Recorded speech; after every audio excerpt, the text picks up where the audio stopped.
Bonjour, bonsoir à vous nos chers téléspectateurs de New World Info 1. Un plaisir de vous retrouver dans cette émission Sport Magazine. Merci également à vous nos chers internautes qui nous suivez sur notre chaîne YouTube. Un plaisir d'avoir votre attention. Alors, dans ce numéro, nous parlons de la Ligue des Champions. Les phases décisives des quarts de finale se sont déroulées cette semaine. Nous parlons également de l'Europa League avant de terminer avec la D1 Lonato, le championnat de première division au Togo. Alors, pour en parler, mes invités ici sur ce plateau, d'abord Dieudonné Amédédi avec moi ici. Un plaisir de vous retrouver, ça fait un bail. Oui, ça fait un bail.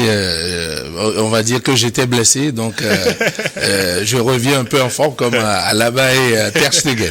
Alors bon, c'est vrai que Alaba, son retour n'a pas été si glorieux, mais on espère que ce sera le contraire pour vous. Ah ouais, ne vous inquiétez pas. Ok, alors il y a aussi Dodo avec nous. Dodo, un plaisir de vous avoir. Le plaisir est toujours partagé, de partager ce plateau avec toi et avec les confrères aussi. Ok, Daniel Liga encore avec nous, un deuxième passage, une deuxième titularisation. Beaucoup de joie, beaucoup de plaisir d'être ici. Et ouais, on va encore parler de football et heureux d'être là. Aussi, j'avais une question pour toi. Oui. Le prix du riz n'a pas augmenté dans ta zone? Bon. Bon, ne réponds pas, je t'expliquerai. Non, enfin, j'ai une idée quand même. J'ai une idée. Ah, d'accord. Alors, on va parler de C1. Pour commencer, la Ligue des Champions de l'UEFA, on va parler du match, des deux matchs de mardi. D'abord, pour commencer, le Paris Saint-Germain est arrivé à pouvoir se qualifier face à Aston Villa malgré une défaite 3-2 à Villa Park. C'est donc en Angleterre que le match décisif s'est joué après la victoire 3-1 des Parisiens au Parc des Princes. Et donc l'équipe de Ligue 1 est en demi-finale et affrontera bien sûr, on va en parler après, Arsenal. Et on se pose la question de savoir si les Parisiens sont déjà parmi les favoris pour pouvoir remporter ce trophée. La question reste posée, on va en débattre dans cette émission. Et ma première question est pour vous, Dieudonné. La prestation jusqu'à présent du Paris Saint-Germain est incroyable. On peut dire que avec Luis Enrique, l'entraîneur, ils sont en train de montrer quelque chose qu'il n'y avait pas avant, c'est-à-dire un collectif qui est impressionnant, même si ils ont montré des failles face à Aston Villa lors du dernier match. Oui, est-ce que c'est des failles? Je vais dire plutôt qu'ils ont joué avec beaucoup de suffisance au vu du match aller, score 3-1. Donc ils se sont dit peut-être que voilà le plus dur est fait, on va gérer, et ils ont eu ce petit accroc. Oui. Maintenant, la venue de Luis Enrique, je pense qu'elle est quand même salutaire pour cette équipe. Parce que on a vu le défilé d'entraîneurs qu'il y a eu, le défilé de stars qu'il y a eu au PSG. Incroyable. Ça n'a jamais véritablement pris, même s'ils ont joué une finale il y a quelques saisons. Luis Enrique fait partie des entraîneurs qui viennent stabiliser votre vestiaire. Parce que eux, ils s'imposent. Des gens comme Guardiola, Ancelotti, ils s'imposent à vous et ils vous disent, voilà, vous travaillez, la gloire, ça vient après. Il faut le collectif avant l'individualité. Oui. Donc, c'est un Espagnol, on sait, adepte du beau jeu, passé aussi par le Barça et le Real. Donc, on voit déjà la patte Luis Enrique à travers cette équipe. Beaucoup de cohésion, beaucoup de jeunesse également. Ça veut dire que cette équipe, elle a quand même tout pour réussir. Et on a vu le parcours quand même flamboyant de cette équipe. Oui, on ne la donnait pas grande favorite en début de saison, oui. Mais petit à petit, le travail s'est fait, le travail de fond s'est fait. Et après, quand on voit l'homogénéité de cette équipe, ça ne dit pas son nom. Alors, avec des individualités, Ousmane Dembélé par exemple, 7 buts et 3 passes décisives en 12 apparitions en Ligue des Champions avec cette équipe parisienne. Et puis il y a aussi Désiré Doué, quelle révélation, et d'autres joueurs aussi encore, Nuno Mendes ou encore Barcola effectivement. Il y a beaucoup de petites stars qui apportent énormément à cette équipe. Et qui font de ce groupe du PSG une équipe à craindre. Et vous êtes d'accord avec moi? Oui, bien sûr, une équipe à craindre. Moi, je suis d'accord avec ce que l'ancien monsieur Dieudonné ici a dit. il faut avouer qu'aujourd'hui, Luis Enrique nous met tous d'accord. Il avait dit, je me souviens, que je vais bâtir une équipe, on va jouer du beau football. Et les gens doutaient, mais aujourd'hui, je pense que cette équipe ne cesse de progresser dans plusieurs secteurs. Mais est-ce que les Parisiens sont favoris? Moi, je reste un peu sceptique parce que le match à Villa Park, il faut reconnaître quand même que Paris, à un moment donné, est rentré dans un sommeil, je dirais, mental.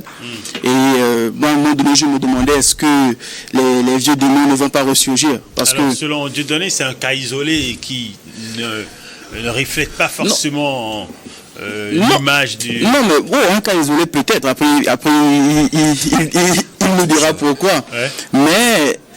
ça aurait été une autre équipe, ça paye cash, peut-être un penalty ou bien une déviation, comme on l'a vu avec Pacho. C'était limite, ça s'est joué à voilà, c'était limite. Et là, ça nous montre que cette compétition, la Ligue des Champions, c'est la compétition des émotions, mais c'est aussi la compétition de l'humilité. Ouais. Dembélé l'a dit à la fin du match qu'à un moment donné, ils se sont sentis un peu supérieurs. Je pense que la remontada qu'a failli faire à son village les a un peu ramenés à la raison. Donc Paris, il va falloir rester concentré. Et voilà, bonne chance à eux pour la suite. Alors, votre avis aussi sur le sujet? Oui, avant qu'on passe à autre chose. Déjà, je tiens à saluer le travail de Luis Enrique. Partout où il est passé, il a toujours fait un bon travail. Oui. Et au départ, quand il est arrivé, il voulait pas de ces stars parce que aujourd'hui, le football a plus tendance à pencher sur le collectif que l'individualité. Le temps des individualités, je pense qu'il est déjà passé parce que ça sera difficile d'avoir encore un Messi, un Cristiano Ronaldo dans des équipes. Parce que si on prend les cas de Mbappé, Vinicius, qui sont aujourd'hui, on n'arrive pas à retrouver ce qu'on avait il y a de cela 10 ans quand même. Donc je pense que aujourd'hui, le collectif prime sur l'individualité. Et Luis Enrique l'a dit quand il était arrivé, donnez-moi 1 an, je vais bâtir cette équipe. Et je pense que il a essayé de bâtir quelque chose aujourd'hui. Mais là où je ne serais pas d'accord avec Dieudonné, c'est là où il a dit que le Paris Saint-Germain, par rapport au match de la fois passée, avait pris le match à la légère. Je pense que si nous avons vu les interviews de certains joueurs, ils disent qu'ils vont à Villa Park pour gagner ce match. Ouais. Et je pense déjà à la 27e minute, déjà ça faisait sur les 2 matchs cumulés 5-1. Là où je ne serais pas aussi d'accord avec Daniel que lui, il est dubitatif par rapport à ce que produit le Paris Saint-Germain. Je tiens à lui dire, le Paris Saint-Germain a éliminé le Liverpool. Et ce Liverpool, qui a battu presque toutes les équipes en première ligue, a battu Arsenal.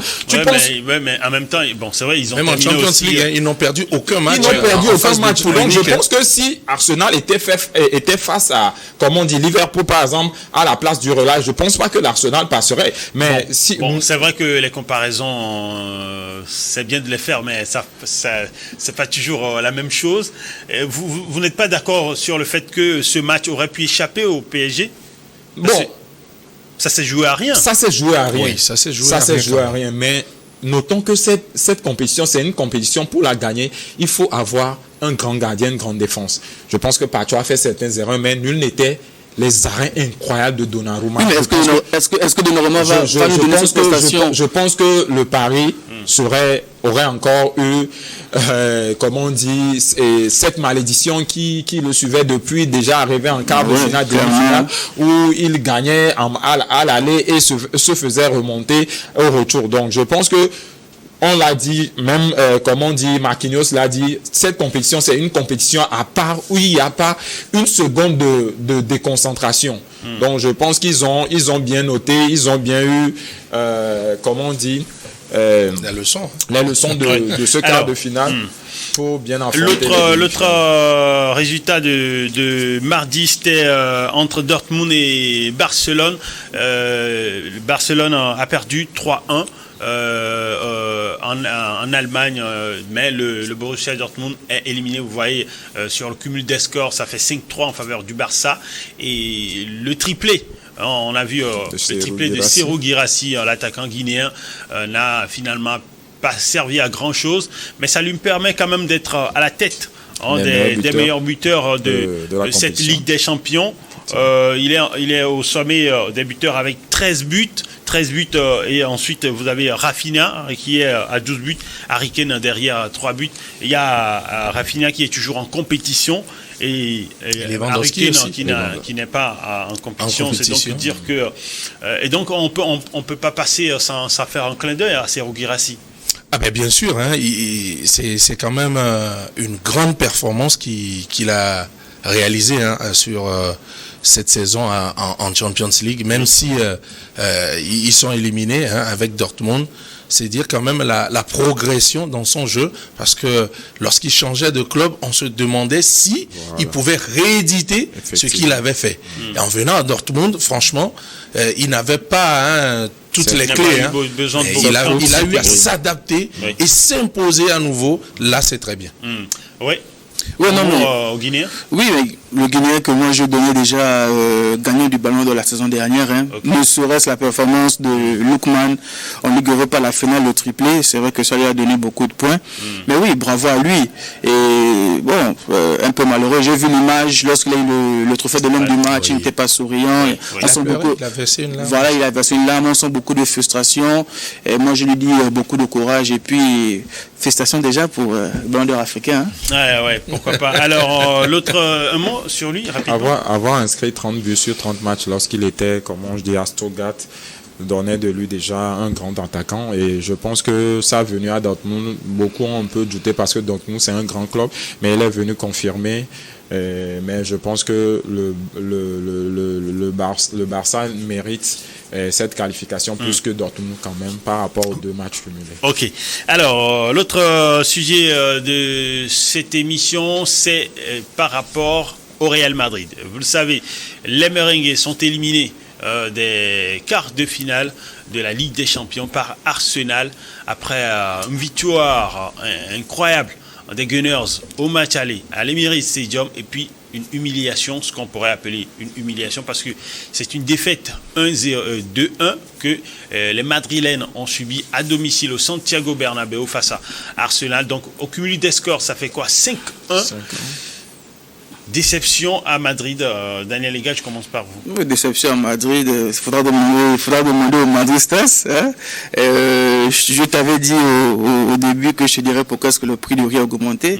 Mais lorsque tu vois deux magnifiques coups francs de Ken Rice en français, ça te fait rire. Oui. Écoute, ça impacte le prix du riz. Donc, on va savoir. Oui, mais le Real est... Il faut reconnaître que le Real avait pour habitude de sortir par la petite porte. Moi, je le dis clairement. Ce collectif défaillant depuis un bon bout de temps. Et voilà, là, ça paye cash. Ça paye cash. En défense, ils ont des blessés. Le Real, que dis-je, ils ont toujours compté sur leurs attaquants. Et ils ont les 3 attaquants, on va dire, quand même les plus chers du moment. Mais je pense que le football a gagné.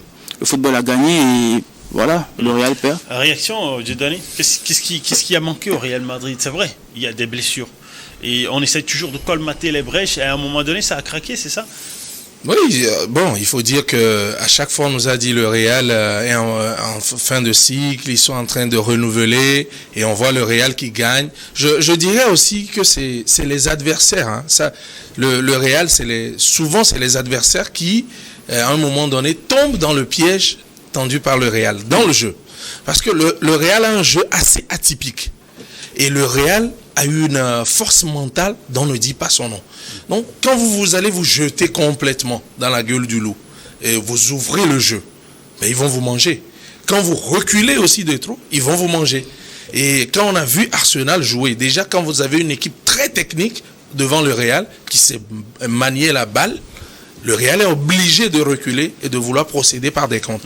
Et en faisant cela, ils lancent leurs fléchettes que sont Vinicius, cette saison Mbappé, parce qu'avant il y avait Rodrigo, il y avait Vinicius, il y avait Benzema, qui savaient bien combiner ensemble. Bon, aujourd'hui, ce n'est plus la même chose. Déjà, Vinicius et Mbappé, il faut dire qu'ils n'ont pas encore véritablement trouvé leur marque. Je le dis comme ça. Parce que ça peut mieux se faire. Et oui, il y a eu des blessés. Mais le Real, cette saison, a perdu son cœur. L'âme du jeu, c'était Toni Kroos. Sa place, non seulement n'a pas été comblée, mais il y a un Modric aussi vieillissant, et voilà, ce milieu-là, ça s'est éclaté. Face à Arsenal, ils ont énormément souffert. Il n'y avait même pas de ballon. Dodo le disait en off. Il n'y avait même pas de ballon qui transitait par les milieux vers les attaquants. Ça passait plutôt par les côtés. Donc voilà, ce Real cette saison a trouvé celui qui pouvait jouer à son niveau. Alors, on dit souvent, a été battu. Il a trouvé garçon. On va observer la pause. On revient dans la deuxième mi-temps de cette émission Sport Magazine pour poursuivre avec ce même sujet par rapport à la crise à la Maison Blanche, au Real Madrid. La tête de Carlo Ancelotti est mise à prix. On va en parler dans la deuxième partie de cette émission. Ne zappez pas, on revient juste après le journal.